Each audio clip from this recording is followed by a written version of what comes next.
أعوذ بالله من الشيطان الرجيم.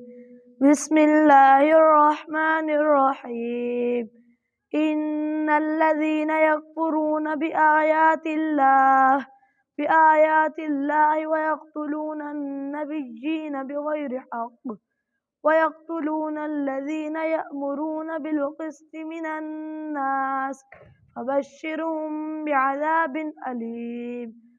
أولئك الذين حبطت أعمالهم في الدنيا والآخرة وما لهم من ناصرين.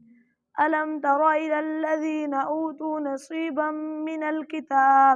من الكتاب يدعون إلى كتاب الله ليحكم بينهم ثم يتولى فريق منهم وهم معرضون.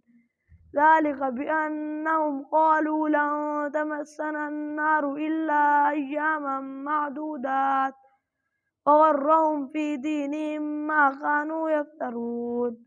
فكيف إذا جمعناهم ليوم لا ريب فيه ووفيت كل نفس ما كسبت وهم لا يظلمون. قل اللهم مالك الملك تؤتي الملك من تشاء وتنزع الملك ممن تشاء وتعز من تشاء وتذل من تشاء بيدك الخير إنك على كل شيء قدير. صدق الله العظيم.